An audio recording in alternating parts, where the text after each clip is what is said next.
इस दुनिया में, वर्ल्ड में कितने तरह के फोर्सेस होते हैं। सबसे पहले फोर्स क्या होता है? फोर्स एक नोशन होता है, एक्सपीरियंस होता है किसी को पुश करने का। धक्का देने पे जो इफेक्ट हमको लगता है उसको क्या कहते हैं? फोर्स लगाना। ये जो फोर्स लगाया जाता है, जब हम अपनी तरफ किसी चीज़ को पुश करते हैं तो हम उसको पुल कहते हैं, खींचना। दूर करते हैं तो पुश कहते हैं। और ग्रिप में लेके आए तो भी हम फोर्स लगाते हैं, उसको होल्ड करके रखते हैं। तो फोर्स इस दुनिया में हम लोग हर कदम पर एक्सपीरियंस करते हैं, और उसको हम स्टडी करना चाहते हैं तो हम उसका नोमेनक्लेचर करते हैं।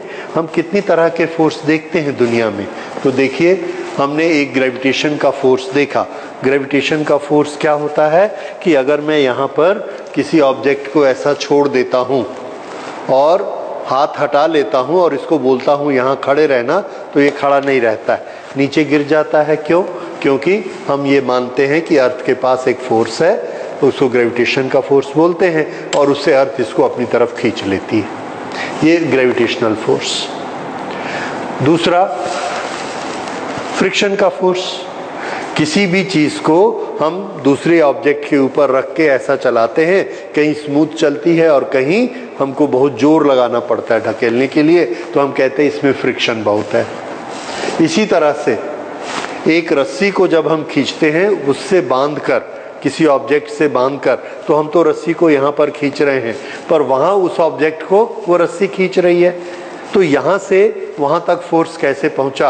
हम कहते हैं कि स्ट्रिंग में एक टेंशन आ गया, वो टेंशन वहाँ पर फोर्स लगाता है जो कि उसको खींच लेता है। स्प्रिंग में टेंशन आ जाता है, रस्सी में टेंशन आ जाता है, वो भी एक फोर्स है। इसी तरह से जब हम नट बोल्ट को लगाते हैं तो वो दोनों एक दूसरे को एकदम से पकड़ लेते हैं, उनके बीच में भी एक फोर्स आ जाता है। एक लकड़ी के टुकड़े को हमने पानी में डुबाया, छोड़ा, तो पानी उसको ऊपर ढकेल देता है, और उसे हम कहते हैं बॉयंसी का फोर्स। इसी तरह से यहाँ पर अगर हम एक लोहे का छर्रा नीचे गिराएंगे तो बड़ी स्पीड से गिरेगा, पर अगर वो पानी के अंदर गिराएंगे तो उसकी स्पीड कम हो जाएगी। हम कहेंगे पानी उस पर एक फोर्स लगाता है जिसको विस्कस फोर्स कहते हैं। अगर उसको शहद के अंदर गिराएंगे तो वो और धीरे हो जाएगा, क्योंकि विस्कोसिटी का फोर्स उस पर और ज़्यादा लगेगा। इसी तरह से जब कोई पानी बहकर जाता है तो ऊपर का पानी फास्ट होता है, नीचे का उससे स्लो, नीचे का उससे स्लो। क्यों? क्योंकि पानी एक दूसरे को रोकने की कोशिश करता है। That is all viscous force. और दो कागज के बीच में हमने गोंद लगाई, उसको चिपका दिया, सूखने दिया। अब हम देखते हैं कि कागज एक दूसरे को पकड़ लिए, ये एडहेसिव फोर्स है। इसी तरह से इंटर एटॉमिक फोर्सेस होते हैं। ये चौक के 1, 2, 3, 4, 5, 6 सब एटम आपस में जुड़े हुए हैं। मैंने सिर्फ इधर वाले को पकड़ा, पर इधर वाला नीचे नहीं गिर रहा है। क्यों? क्योंकि हर एटम के बीच में इंटर एटॉमिक फोर्स लगे हुए हैं। इसी तरह से इलेक्ट्रोमैग्नेटिक फोर्सेस होते हैं। यहाँ से हम रिमोट चलाते हैं, टीवी चालू हो जाता है, तो टीवी के स्विच पर फोर्स किसने लगाया? हमारे रिमोट से एक इलेक्ट्रोमैग्नेटिक फोर्स गया, वहाँ जाकर उसने उसको दबाया।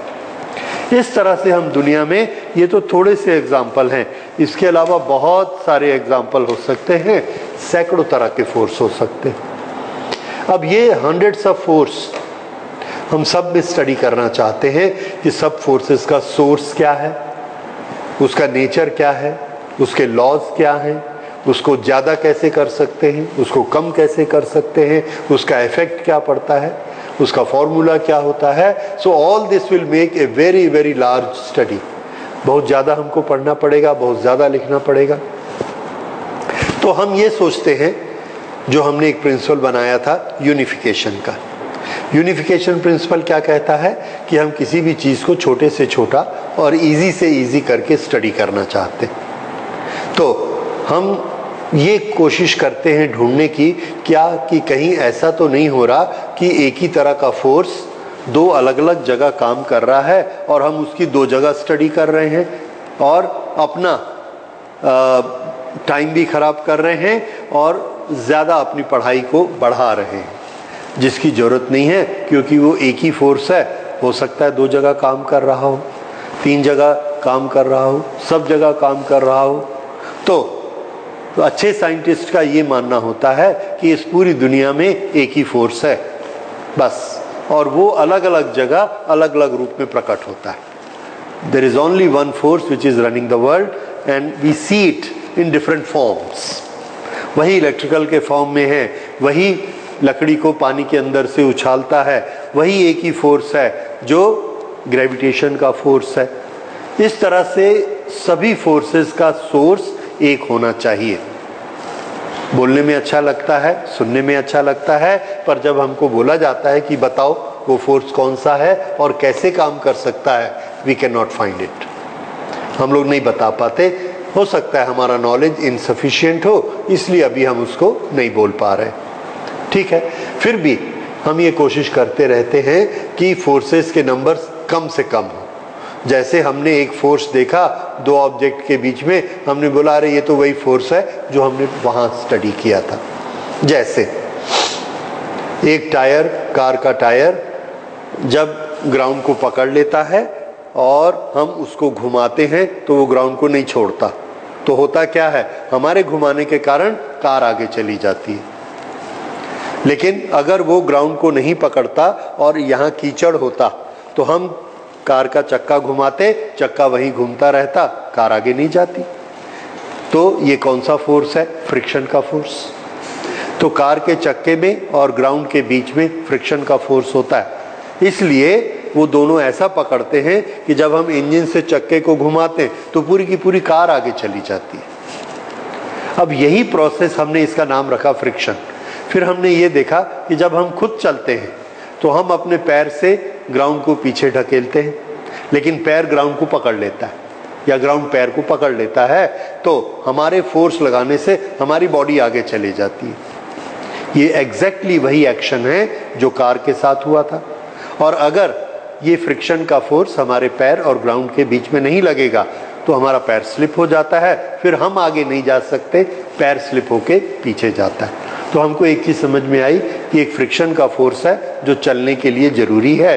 अब आदमी के चलने के लिए फोर्स, कार के चलने के लिए फोर्स, दोनों का एक ही नाम है फ्रिक्शन।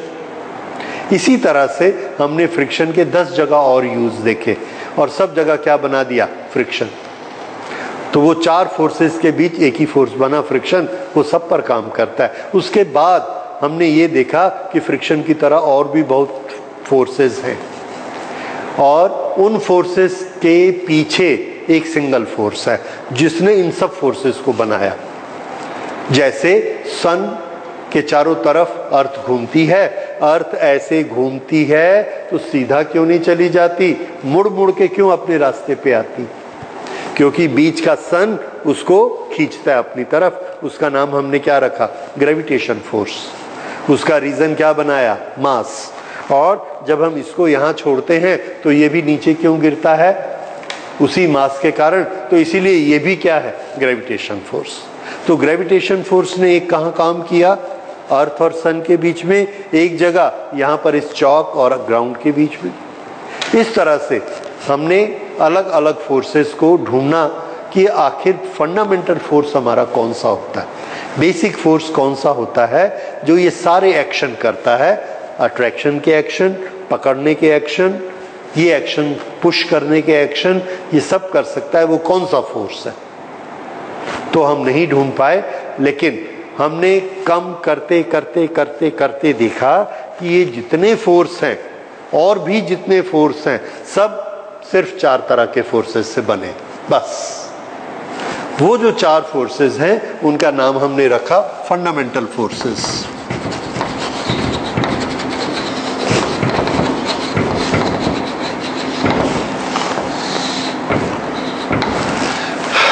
मतलब मूल फोर्स, फंडामेंटल फोर्सेस। तो ये फंडामेंटल फोर्सेस ही ये सारे एक्शन करते हैं, इसके अलावा और भी सारे एक्शन करते हैं। जैसे ये चौक का पाउडर, अगर मैं यहाँ ऐसे पाउडर बनाता हूँ तो ये पाउडर अर्थ की तरफ जा रहा है, पर इसी पाउडर को जब मैं यहाँ बनाता हूँ तो ये इसके साथ चिपक जाता है।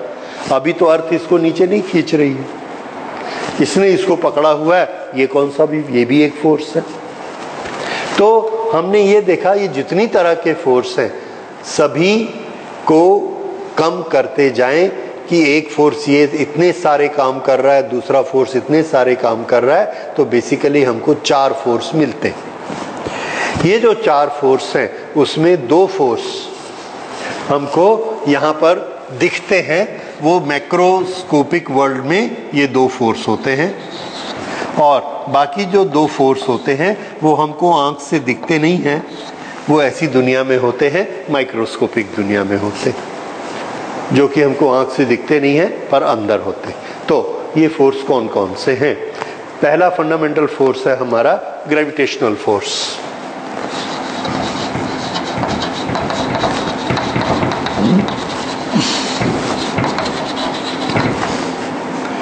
ओके।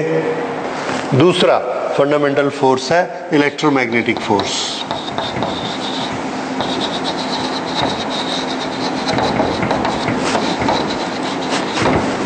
ये 2 फोर्स का प्रभाव, ये 2 फोर्स का इफेक्ट हमको अपने चारों तरफ मैक्रोस्कोपिक वर्ल्ड में दिखता है। जो हमको मैक्रोस्कोपिक वर्ल्ड में नहीं दिखता, जो कि अंदर होता है, वो है nuclear force.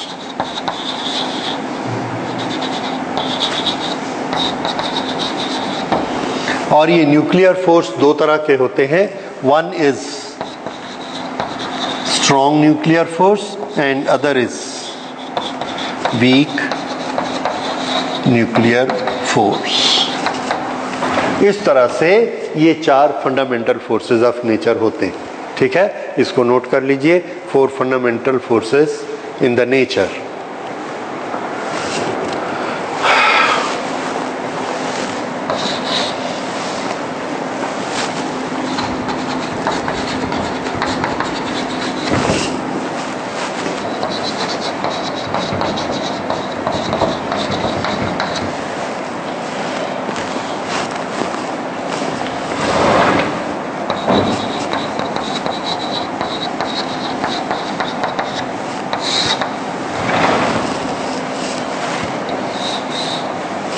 Okay,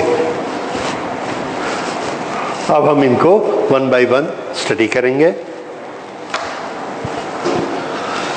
gravitational force का सोर्स क्या होता है? ग्रेविटेशनल फोर्स का सोर्स या कॉज होता है मास। जिस चीज के पास मास है वो ग्रेविटेशनल फोर्स लगाएगी, ग्रेविटेशनल फोर्स। दूसरा, ये किस पर काम करता है? तो आंसर है ये मास पर ही काम करता है। तो इसका सोर्स कौन होता है? जिसके पास मास है, और ये फोर्स भी किस पर लगाएगा? जिसके पास मास है। ओके, इसका नेचर कैसा होता है? ये अट्रैक्ट करके खींचता है, या पुश करके धक्का मारता है, या दोनों काम कर सकता है? तो आंसर है अट्रैक्टिव, अट्रैक्ट्स। इसका रेंज मतलब कि ये 2 ऑब्जेक्ट हैं, इनके बीच कुछ दूरी है और ये अट्रैक्ट कर रहा है। अगर हम इसको दूर कर देंगे तो ये काम करेगा कि नहीं करेगा? बहुत दूर कर देंगे तो काम करेगा कि नहीं काम करेगा? कितनी दूर तक काम करेगा और उसके बाद काम नहीं करेगा? वो क्या कहलाएगा? इसका रेंज। तो आंसर है रेंज इज इन्फिनिट। इन्फिनिट दूर तक काम करता है। तो एक स्टार से दूसरा स्टार करोड़ों अरबों मील दूर रहता है, फिर भी वो कौन सा फोर्स उस पर लगाता है? Gravitational force. तो ग्रेविटेशनल फोर्स की ये स्पेशलिटी है कि ये बहुत दूर तक काम कर सकता है। उसके बाद कंपैरेटिव स्ट्रेंथ। इन फोर्सेस में ग्रेविटेशनल फोर्स इससे स्ट्रांग है या वीक है, इससे स्ट्रांग है या वीक है, ये अगर हम कंपैरिजन करेंगे then we will find it is the weakest force, weak force। बाकी फोर्सेस के कंपैरिजन में ये वीक होता है। अच्छा, उसके बाद एग्जाम्पल आपने देखा है, कहां पर लगता है ये? Between stars, planets, planets and all objects having मास।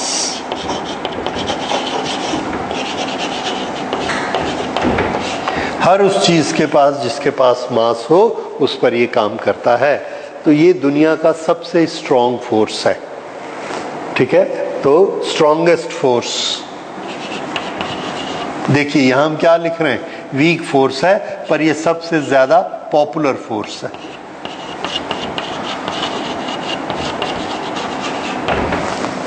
क्यों? क्योंकि पूरी दुनिया को ये कंट्रोल करता है, स्टार सब इसके भरोसे ही चलते। अच्छा, अब उसके बाद दूसरा हम लेते हैं इलेक्ट्रोमैग्नेटिक फोर्स। इलेक्ट्रोमैग्नेटिक फोर्स का सोर्स होता है इलेक्ट्रॉन्स या इलेक्ट्रिक चार्ज। ये इलेक्ट्रिक चार्ज, खड़ा हुआ इलेक्ट्रिक चार्ज, चलता हुआ इलेक्ट्रिक चार्ज, एक्सीलरेट होता हुआ इलेक्ट्रिक चार्ज, ये सब जो फोर्स पैदा करते हैं, ये सारे फोर्सेस का ग्रुप, सिर्फ एक फोर्स नहीं होता है। इलेक्ट्रोस्टैटिक फोर्स होता है, मैग्नेटिक फोर्स होता है, इलेक्ट्रोमैग्नेटिक फोर्स होते हैं। ये सब मिलाकर इलेक्ट्रोमैग्नेटिक ही कहलाते हैं, क्योंकि इन सब के पीछे सोर्स एक ही होता है, इलेक्ट्रिक चार्ज। कभी वो खड़े होकर फोर्स लगाता है, कभी मूव करते हुए फोर्स लगाता है। So electric charge is the source of it. अच्छा, दूसरा, ये किस पर काम करता है? तो जैसा सोर्स का नेचर होता है वैसे ही उस ऑब्जेक्ट का नेचर होता है जिस पर काम करेगा। तो ये मास के कारण काम नहीं करता, ये किसके कारण काम करता है? Electric charge.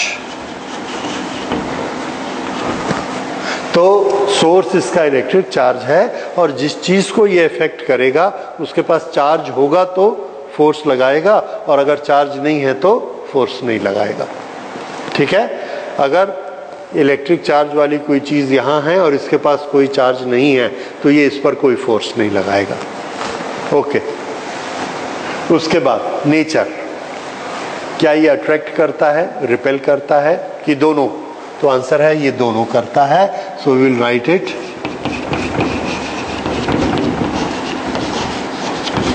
Attract and repel, ये दोनों काम करता है। उसके बाद इसका रेंज कैसा है, छोटा कि बड़ा? तो आंसर है इसका रेंज भी इन्फिनिट है।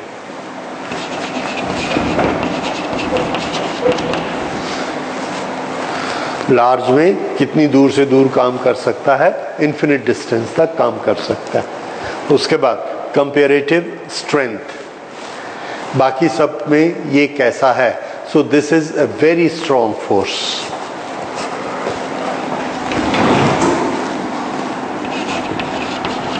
Very strong, 10 to the power 27 times the gravitational force.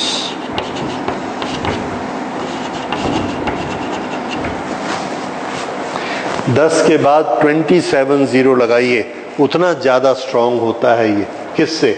Gravitational से। So this is a very strong force. Example, इसके एग्जाम्पल पूरी दुनिया में हम जो भी अपने आसपास चीजें देखते हैं सब में इसका एग्जाम्पल है, और इसका एक बहुत फेमस एग्जाम्पल है फ्रिक्शन। फ्रिक्शन का फोर्स इलेक्ट्रोमैग्नेटिक फोर्स या इलेक्ट्रोस्टैटिक फोर्स होता है। उस फ्रिक्शन के कारण ये चौक इस बोर्ड पर टिक गई है, तो ये भी कौन सा फोर्स है? इलेक्ट्रिकल फोर्स है, इलेक्ट्रोस्टैटिक फोर्स है फ्रिक्शन, और उसके कारण ये चौक यहाँ रुकी हुई है।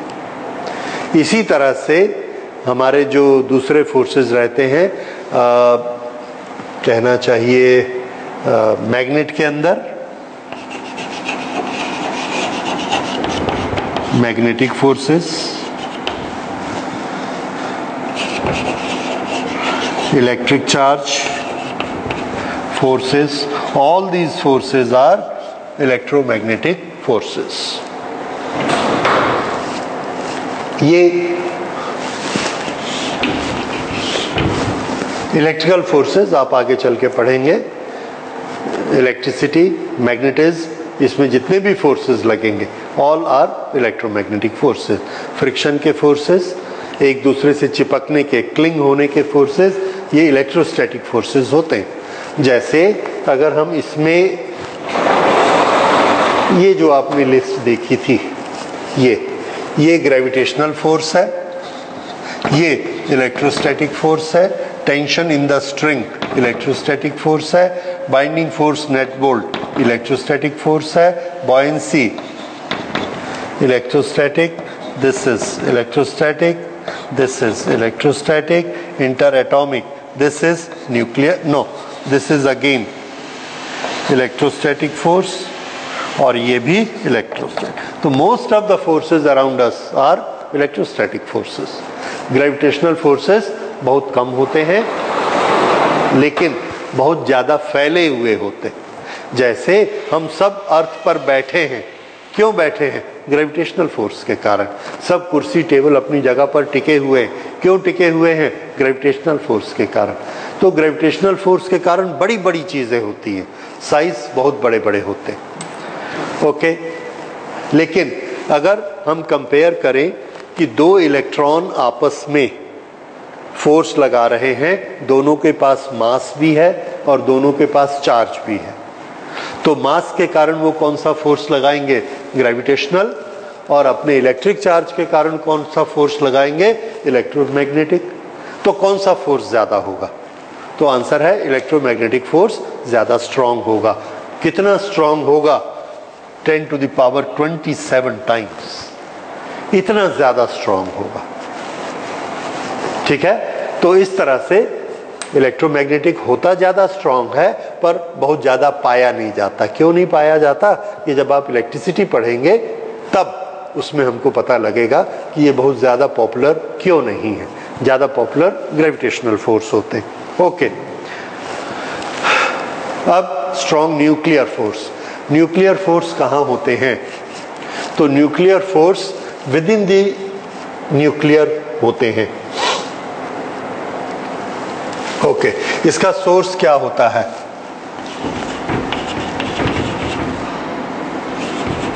Nuclear particles. और ये फोर्स भी किस पर लगाते हैं? Nuclear particle. न्यूक्लियर पार्टिकल, सब nuclear particle, proton, electron, neutron, ये प्रोटॉन, न्यूट्रॉन और इलेक्ट्रॉन, ये सब के अंदर आपस में जो फोर्स लगता है that is strong nuclear force. इसका नेचर कैसा होता है? इसका नेचर भी दोनों तरह का होता है, अट्रैक्टिव एंड रिपल्सिव। ओके, इसका रेंज आपको देखना है कि ये कितनी दूर तक काम कर सकता है। तो आंसर है ये थोड़ा भी दूर हो जाने से काम नहीं करता, वीक हो जाता है, खत्म हो जाता है। तो ये सिर्फ काम करता है बहुत छोटे रेंज में, 10 to the power -15 मीटर, बस।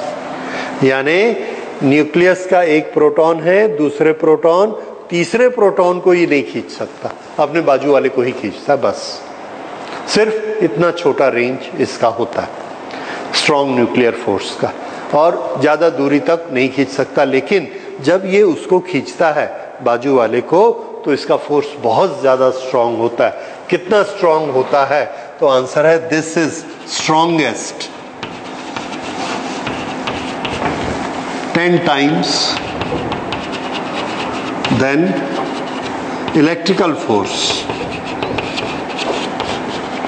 देखिए, इलेक्ट्रिकल फोर्स ग्रेविटेशन से इतना ज़्यादा बड़ा है, और उससे भी ज़्यादा बड़ा कौन सा है?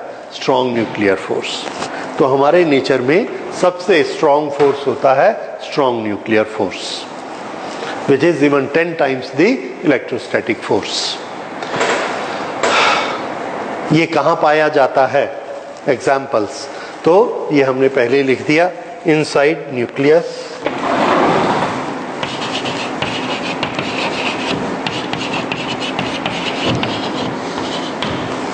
inside nucleus, within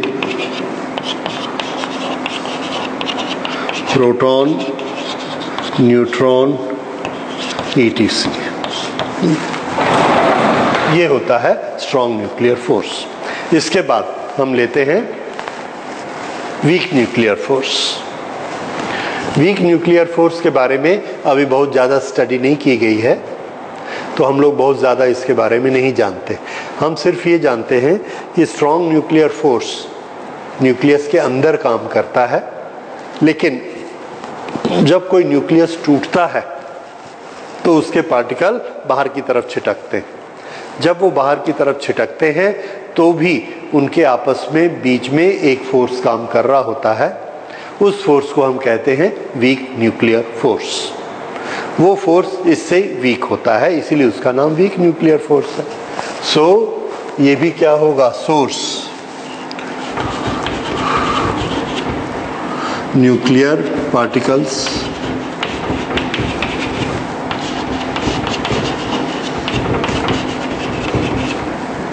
after they come out. बाहर क्यों आते हैं वो? रेडियो एक्टिविटी में बाहर आते हैं, जब कोई ब्लास्ट होता है तब बाहर आते हैं, ये सब आफ्टर दे कम आउट।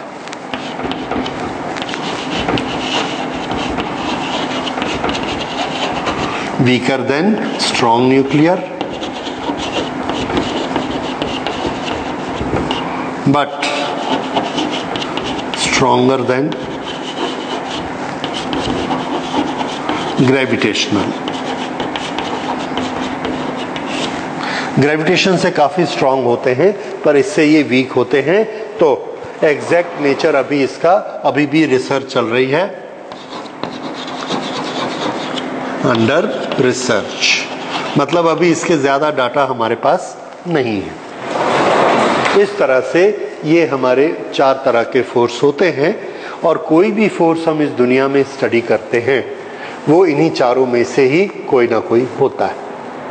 जो हम आँखों से देखते हैं, जो हमको अपने चारों तरफ दिखते हैं, वो मैक्रोस्कोपिक फोर्स पहली और दूसरी कैटेगरी में आते हैं, और न्यूक्लियस के अंदर जो होते हैं वो वाले न्यूक्लियर फोर्सेस होते हैं। ओके, तो ये चारों की प्रॉपर्टीज़ और थोड़े से फीचर नोट कर लीजिए, फिर हम इनको अलग अलग जब स्टडी करेंगे तब पूरे डिटेल में स्टडी करेंगे और ज़्यादा।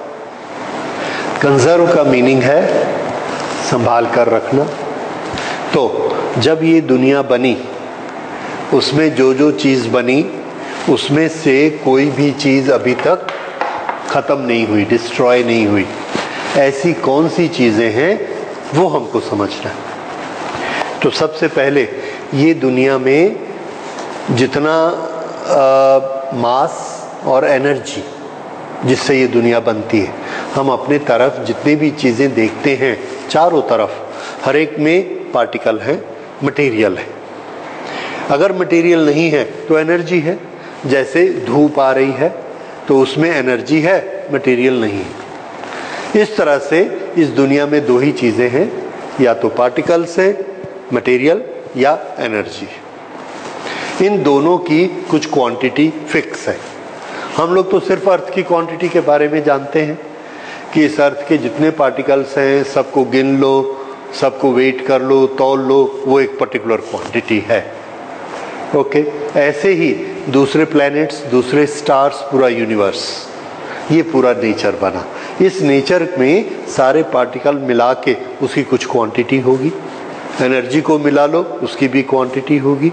वो जो क्वांटिटी है वो न कम होती है न ज़्यादा होती है। ये हमारा मेन कंजर्वेशन लॉ है। कंजर्व मतलब स्थिर रहना, वो क्वांटिटी का स्थिर रहना ही कंजर्वेशन लॉ है। तो ये कंजर्वेशन हम किसके बारे में बात कर रहे हैं? दुनिया का मास और energy. So conservation laws,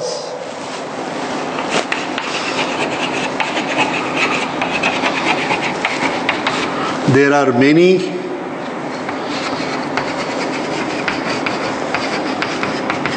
conservation laws in physics, in nature, because study of nature is physics. जैसे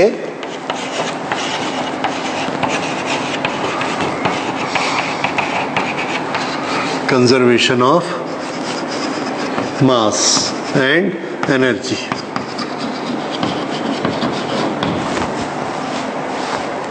छोटी छोटी प्रोसेस होती हैं, तो उन प्रोसेस में हम कंजर्वेशन ऑफ मास कैलकुलेट करते हैं, कंजर्वेशन ऑफ एनर्जी कैलकुलेट करते हैं। इसके अलावा एक दूसरा हमारे पास होता है, that is conservation of electrical charges.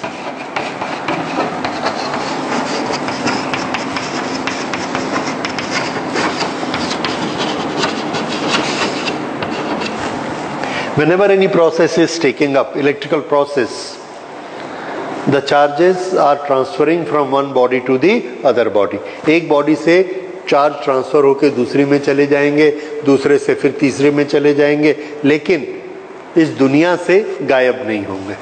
मतलब हम किसी चार्ज को डिस्ट्रॉय नहीं कर सकते और न ही हम किसी चार्ज को पैदा कर सकते। चार्ज बैटरी के अंदर था, वहां से निकाल के हम अपने मोबाइल में ला सकते हैं। मोबाइल में भी वो चार्ज खत्म नहीं होता है, मोबाइल के एक सिरे से वो चार्ज दूसरे सिरे तक चला जाता है, यहाँ स्टोर हो जाता है। इस तरह से जब ये ऐसे जाता है तो मोबाइल में काम करता जाता है, और जब पूरा चार्ज यहाँ पहुंच जाता है तो मोबाइल काम करना बंद कर देता है। फिर से हम उसको बैटरी से लगाते, बैटरी ये वाले चार्ज को खींच लेती है बिना एनर्जी वाले को, और एनर्जी वाले चार्ज को यहाँ डाल देती है। तो हम बोलते हैं फिर से हमारा मोबाइल चार्ज हो गया। लेकिन चार्ज कभी भी डिस्ट्रॉय नहीं होता, खत्म नहीं होता। वैसे ही हम नया चार्ज पार्टिकल बना नहीं सकते, हम कहीं ना कहीं से लाते, एनर्जी दिला के उस चार्ज को लेके आते हैं, तो चार्ज कभी भी डिस्ट्रॉय नहीं होते। तो ये कंजर्वेशन ऑफ चार्जेस है, इलेक्ट्रिकल चार्जेस। इसी तरह से हम मैकेनिक्स में जाके आगे पढ़ेंगे कंजर्वेशन ऑफ मोमेंटम।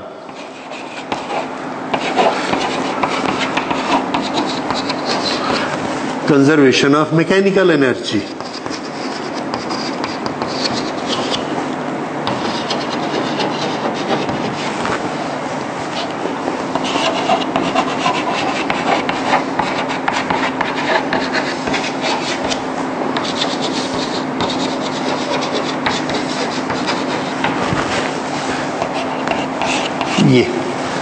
ये कुछ ऐसी क्वांटिटीज हैं, momentum, mechanical energy, electrical charges, mass and energy, ये सब हमेशा एक लोकेशन से दूसरी लोकेशन पे ट्रांसफर होते रहती हैं, पर कभी भी डिस्ट्रॉय नहीं होती और कभी भी नई नहीं बनती। और पूरी फिजिक्स की जो हमारे नॉलेज है, जो पूरी स्टडी है, इनको मानकर ही हम उस स्टडी को करेंगे। तो जगह जगह ये आएगा, तो बार बार आप ये नहीं पूछेंगे कि ये क्या होता है। तो कंजर्वेशन लॉ का मतलब क्या होता है, एक बड़ा सिंपल लैंग्वेज हम इसमें यूज कर सकते हैं कि कंजर्वेशन लॉ क्या होता है।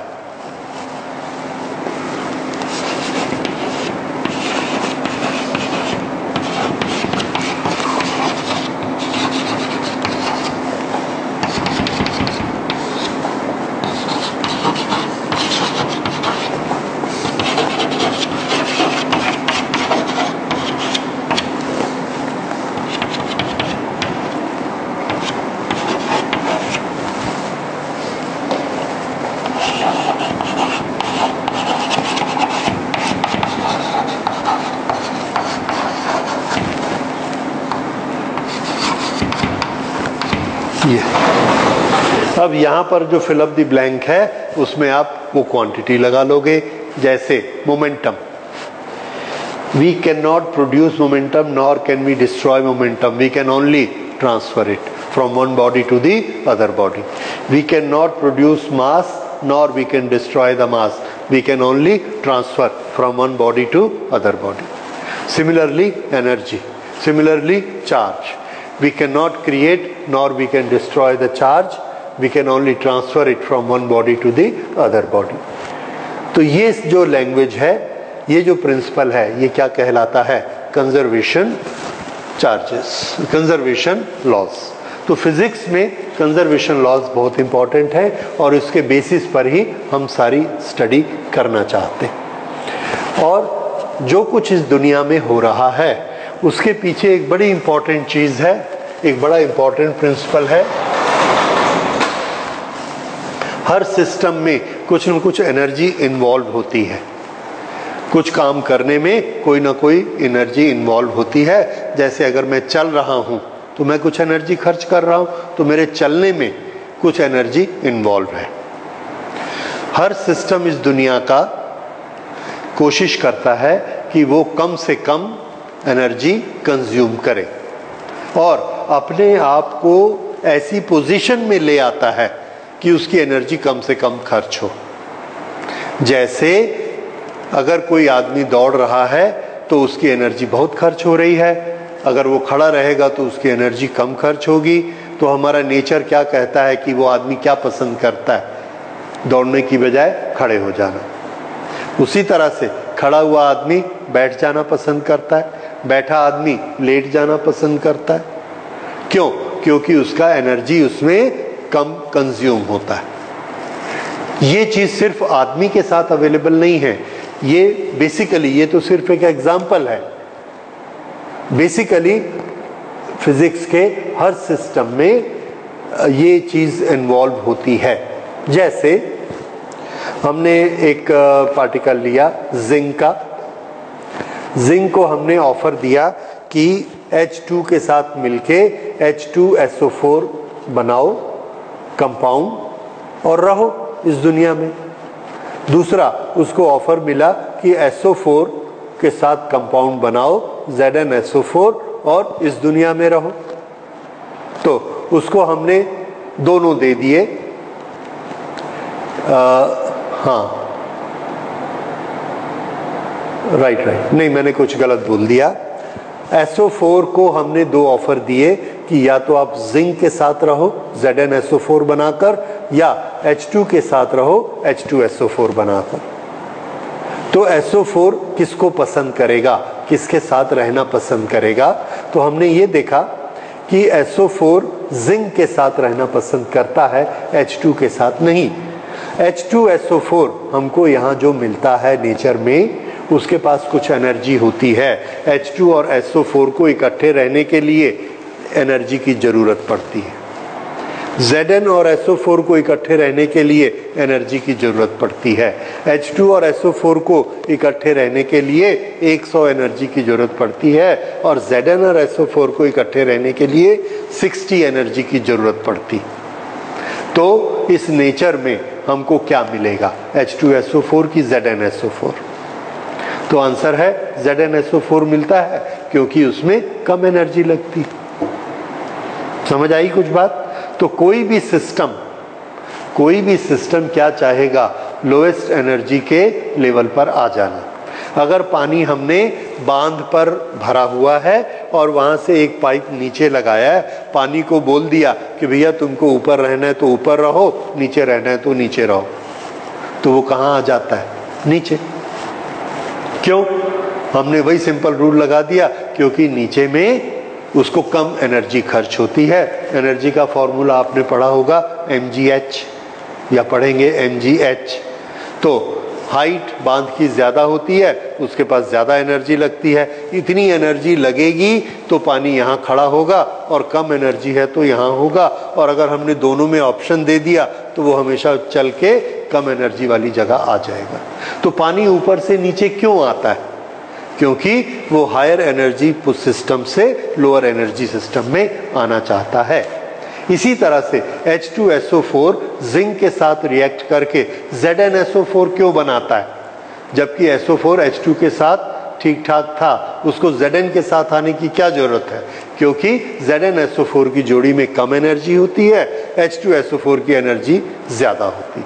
तो कोई भी system higher energy to lower energy जाना चाहता है। ये फिजिक्स का एक फंडामेंटल रूल है, और सब कुछ इसी रूल पर चलता है। भले हमारा हीट इंजन हो, भले हमारे केमिकल रिएक्शन हो, भले हमारे फिजिकल एक्शंस हो, सब के सब सिर्फ एक रूल पर चलते हैं, that every system of this universe wish to be at minimum level of energy. Okay, तो ये एक यूनिवर्सल सिस्टम फिजिक्स का हम नोट कर लेते हैं।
तो जितने भी एक्शन हो रहे हैं, भले हमारी कार के चलने का एक्शन है, पानी के बहने का एक्शन है, कोई भी एक्शन है, उसके पीछे ये प्रिंसिपल है कि हर सिस्टम हायर एनर्जी से लोअर एनर्जी पे जाना चाहता है। तो ये फिजिक्स का एक बहुत ही इम्पोर्टेंट है। ओके, इसके बाद हम लेते हैं एक और चीज फिजिक्स की, that is symmetry.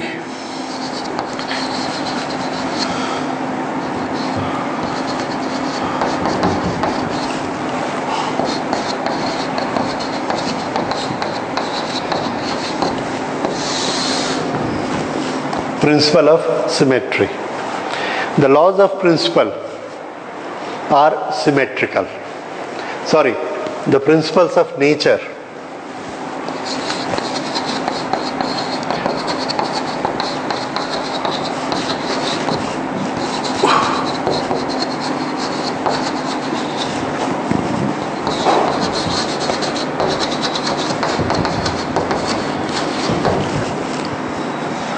Okay, symmetrical का क्या मतलब है?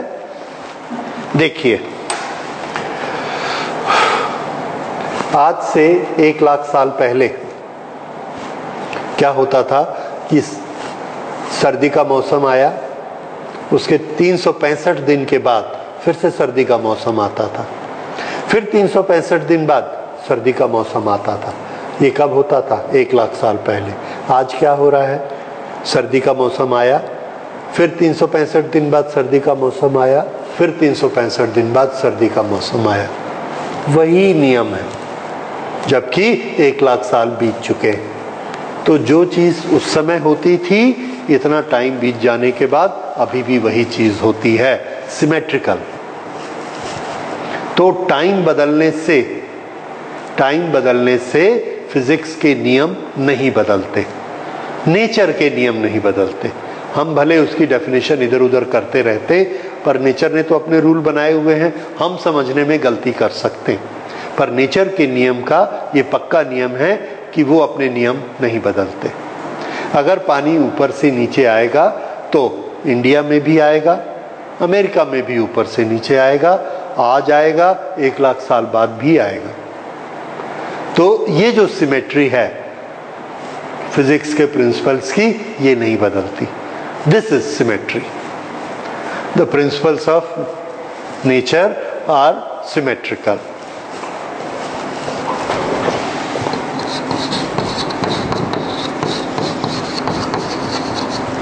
Not affected by time or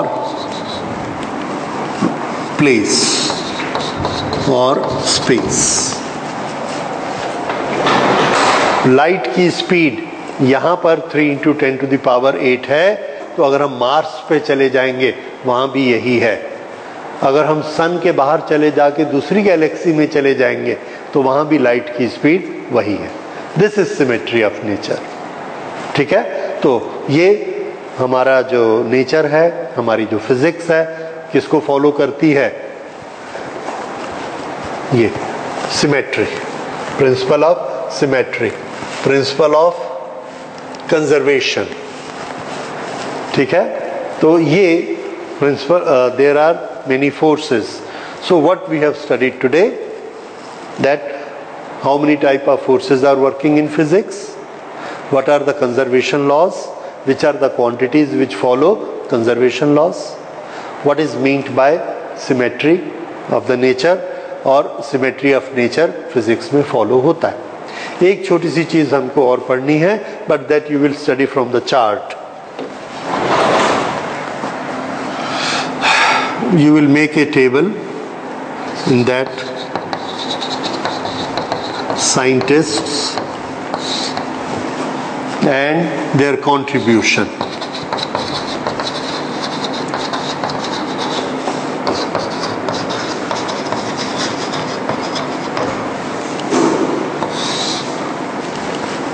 ये एक table, you have to study it and this is very much in your book.